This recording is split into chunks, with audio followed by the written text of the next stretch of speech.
In our busy lives, running at frenetic speed and still trying to go faster by upgrading our internet and tossing out the 3G phone in favor of the 4G or even 5G to get everything more clearly and faster, it makes you want to kind of run away to Walden Pond for a couple of years or join the Trappist monastery up the road in Huntsville. But I have no illusions about that. We still yearn to find this balance in our lives, integrating the physical, emotional, and spiritual aspects of ourselves. The newer and younger generation of people exploring our Unitarian churches may, as from our reading this morning, no longer believe the creeds of their family's religion.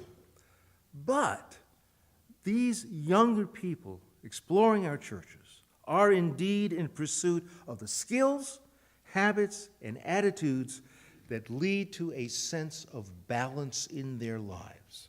That is to say, if you don't like the word balance, beginning to develop a centeredness, a quietness, a connectedness. Spirituality is simply shorthand for finding balance in our lives. Now, Matthew Fox, once a Dominican priest until he was silenced by Cardinal Ratzinger many years ago, often noted in his spiritual writings the significance of finding balance. For him, balance is achieved through 4 components. They're really quite simple. First, joyfully embracing the world in all its beauty. Now, I don't think many of us have integrated this into our daily routines, to embrace the world joyfully, all its beauty. A good first step to finding balance in your lives, embracing the world in its beauty. Number 2, acceptance of pain and suffering. Very much a Buddhist concept in that all life is pain and suffering, though mostly caused by our own greedy appetites for always wanting more. Generally speaking, we just can't hide from the fact that, life is suffering. There it is. Thirdly, creative activity wherein we are agents of divine living. And I'm really touched by the profundity of that because I'm sure all of us have experienced that when we are in a creative process, painting or writing or imagining or just whatever, that creative process feels like it is, it's transformative, it just comes from somewhere else, and in the process of our own creating, we feel as if we have somehow been touched by grace.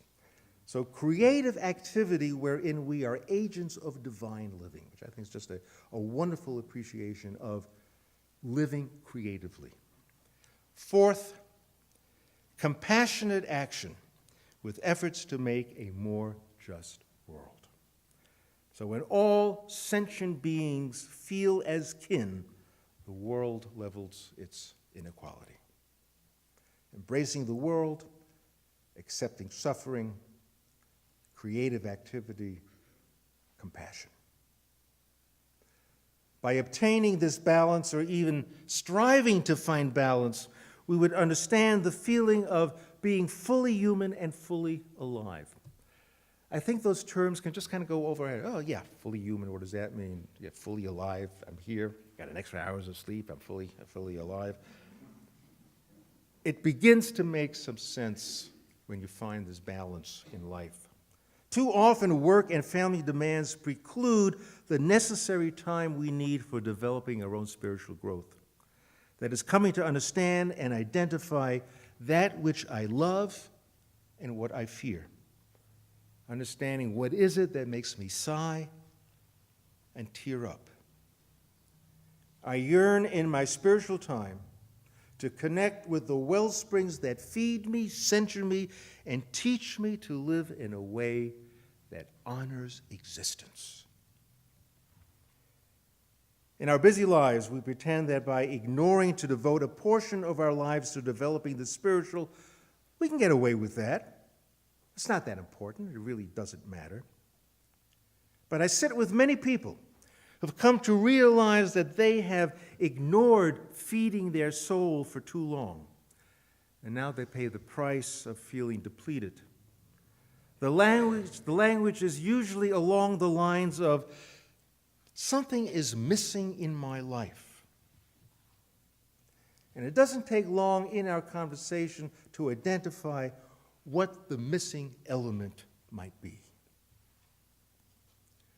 The world in which we live our daily lives is overwhelmed by a focus on the mundane, with little regard for that which deepens life.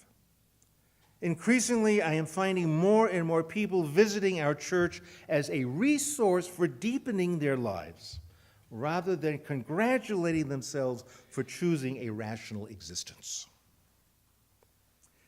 Now, we have long prided ourselves on our theological diversity, where humanists and Christians and Muslims and Buddhists can sit in fellowship with one another. And this is great stuff, make no bones about it.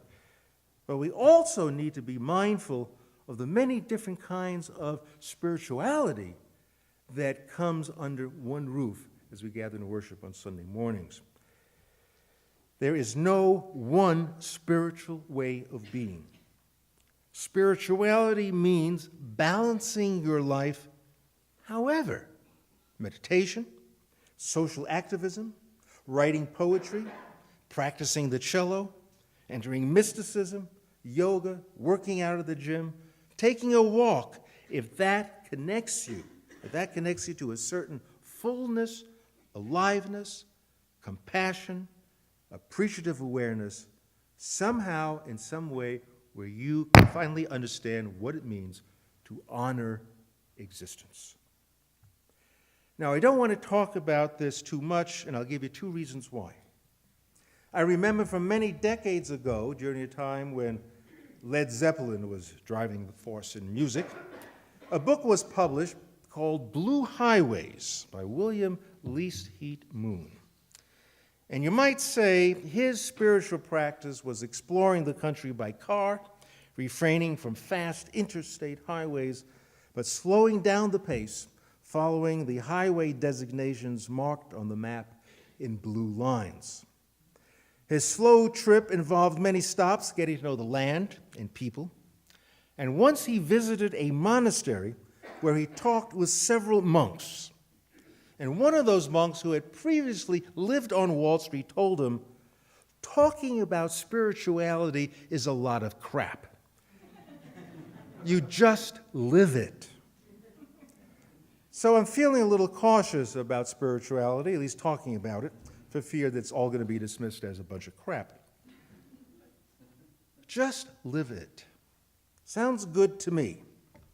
And frankly, concepts like depth dimension or appreciative awareness are all interesting terms, but really are superfluous when searching for that which makes you fully alive.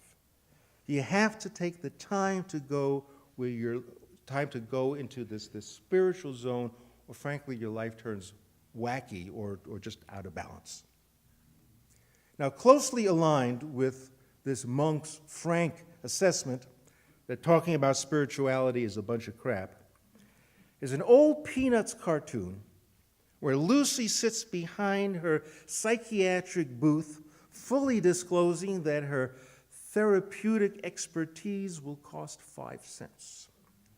Charlie Brown is in need of help, and since the doctor is in, he walks up to her booth. He asks, "What can you do when you don't fit in? What can you do when life seems to be passing you by?" Lucy answers, "Follow me. I want to show you something." So he gets up and follows her. Standing upon a grassy hillside with fluffy clouds all about them, she says, "See the horizon over there? See how big this world is? See how much room there is for everybody?" And then she asks, "Have you seen any other worlds?" Charlie Brown answers, no. She asks, as far as you know, this is the only world there is, right? Right? There's no other world for you to live in, right? Right? You were born to live in this world, right? Right? Well then, live in it. That'll be 5 cents. And that pretty much sums it up. Not much is really gained by talking about spirituality. You have to listen to your own yearnings and address them. Ultimately, there are no tricks for becoming more fully human or fully alive. Just become more aware of this amazing world and the infinite gifts that are found in the ordinary. And then live in it.